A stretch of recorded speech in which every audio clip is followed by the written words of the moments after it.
Here we go, folks. Just trying to sneak this in. Busy day. This is AntiFederalist number 22.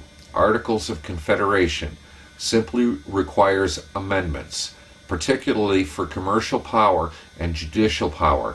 Constitution goes too far. Benjamin Austin of Massachusetts used the pen name Candidus, taken from two letters by Candidus, which appeared in the Boston Independent Chronicle December 6 and 20, 1787. Many people are sanguine for the Constitution because they apprehend our commerce will be benefited. I would advise those persons to distinguish between the evils that arise from extraneous causes in our private imprudences and those that arise from our government. It does not appear that the embarrassments of our trade will be removed by the adoption of this Constitution. The powers of Europe do not lay any extraordinary duties on our oil, fish, or tobacco because of our government. Neither do they discourage our shipbuilding on this account. I would ask what motive would induce Britain to repeal the duties on our oil or France on our fish if we should adopt the proposed Constitution. Those nations laid these duties to promote their own fishery, etc. Let us adopt what mode of government we please. They will pursue their own politics respecting our imports and exports, unless we can check them by some commercial regulations. But it may be said that such commercial regulations will take place after we have adopted the Constitution, and that the northern states would then become carriers for the southern.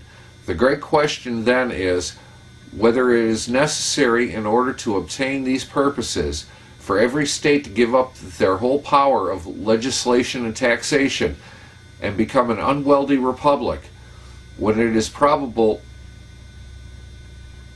the import object of our commerce could be affected by a Uniform Navigation Act, giving Congress full power to regulate the whole commerce of the states. This power, Congress have often said, was sufficient to answer all their purposes. The circular letter from the Boston merchants and others was urgent on this subject.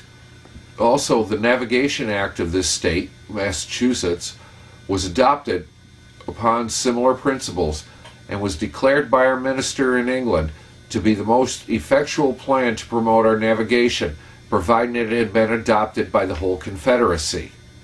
But it may be said this regulation of commerce, without energy to enforce a compliance, is quite ideal.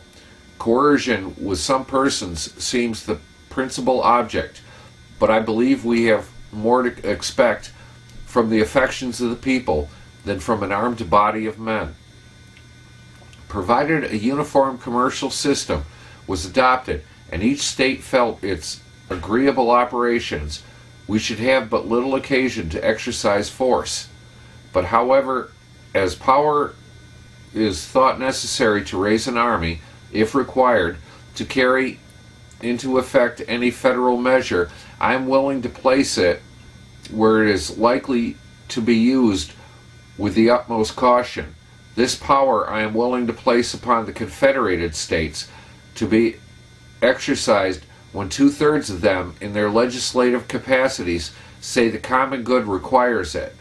But to trust this power in the hands of a few men delegated for 2, 4, and 6 years is complimenting the ambition of human nature too highly, to risk the tranquility of these states on their absolute determination.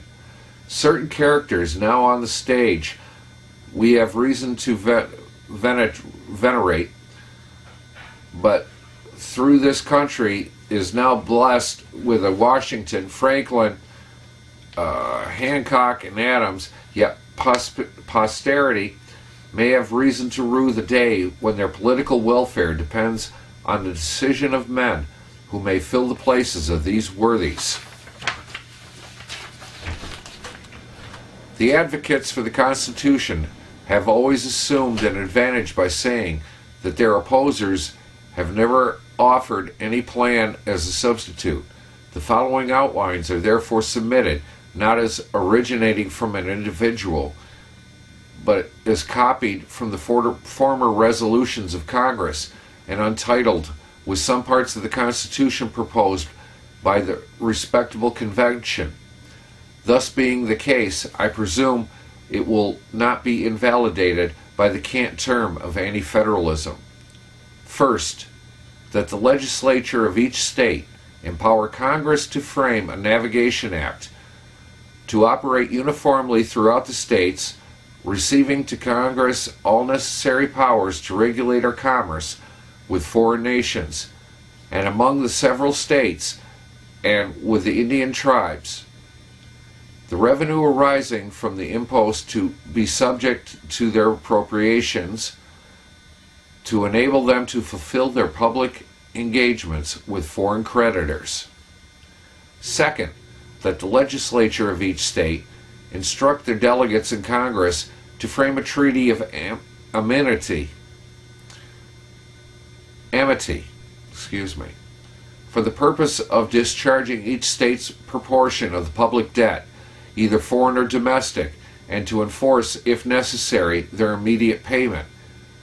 Each state obligating themselves to the Treaty of Amity to furnish, whenever required by Congress, a proportionate number of the militia who are ever to furnish, whenever required by Congress, a proportionate number of the militia who are ever to be reducing any delinquent state within the Confederacy to a compliance within the Federal Treaty of Commerce and Amity. Such assistance to be furnished by the Supreme Executive of each state on the application of Congress. The troops in cases of invasion will to be under the command of the Supreme Executive of the state immediately in danger, but in cases of insurrection and when employed against any delinquent state in the Confederacy, the troops to be under the command of Congress. Third, that such states as did not join the Confederacy of Commerce and Amity should be considered as aliens, and any goods brought from such state into the Confederated States, together with their vessels, should be subject to heavy extra duties. Fourth, the Treaty of Amity, agreed to by the several states, should expressly declare that no state, without the consent of Congress, should enter into any treaty, alliances, or confederacy, grant letters of marque and reprisal, make anything but gold and silver coin a tender in payment of debts, pass any bill of attainder or ex post facto law, or impair the obligations of contracts, engage in war, or declare peace. Fifth, a Supreme Judicial Court to be constituted for the following federal purposes: to extend to all treaties made previous to, or which shall be made under the authority of the Confederacy, all cases affecting ambassadors and their public ministers and consuls, controversies between two or more states and between citizens of the same state claiming lands under grants of different states, to define and punish piracies and felonies committed on the high seas and offenses against the law of nations. Sixth, that it be recommended to Congress that the said Navigation Act and Treaty of Amity be sent to the legislatures or people of the several states for their assenting to and ratifying the same. Seventh, a regular statement and account of the receipts and expenditures of all public monies should be published from time to time. The above plan, it is humbly conceived, secures the internal government of the several states, promotes the commerce of the whole Union, preserves a due degree of energy, lays restraints on aliens, secures the several states against invasions and insurrections by a militia rather than standing army, checks all ex post facto laws, cements the states by certain federal restrictions, confines the judiciary powers to the national matter, and provides for the public information of receipts and expenditures. In a word, it places us under complete federal state. The Resolves of Congress, 18th April 1783, recommends to the several states to invest them with powers to levy for the use of the United States certain duties upon goods imported from any foreign port, in island or plantation, which measures is declared by them to be a system more free from well-founded exception and is better calculated to receive the approbation of the several states and any other that the wisdom of Congress could devise, and if adopted would enable them to fulfill their public engagements with their foreign creditors. Soon we adopt this plan, no extraordinary expenses would arise, and Congress having but one object to attend, every commercial regulation would be uniformly adopted. The duties of impost and excise would operate equally throughout the states. Our shipbuilding and carrying trade would claim their immediate attention, and in consequence thereof, our agriculture, trade, and manufactures would revive and flourish. No acts of legislation independent of this great business would disaffect one state against the other, but the whole, in one federal system of commerce, would serve to remove all local attachments and establish our navigation upon a most extensive basis.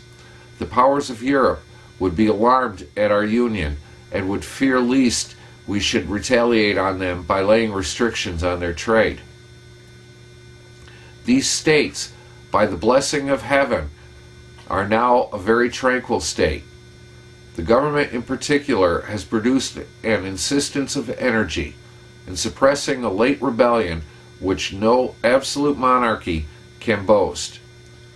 And notwithstanding the insinuations of a small party who are ever branding the people with the most abhorrent epithets, representing them as aiming to levels all distinctions, emit paper money, encourage the rebellion, yet the present General Court, the voice of that body, whom they have endeavored to stigmatize, have steadily pursued measures foreign from the suggestion of such revelers, and the public credit has been consistently appreciating since the present administration.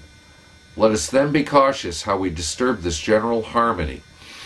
Every exertion is now making by the people to discharge the taxes. Industry and frugality prevail. Our commerce is every day increasing by the enterprise of our merchants, and above all, the people of the several states are convinced of the necessity of adopting some federal commercial plan. Candidates was able to sneak it off this week. Peace all. Think about what they're saying.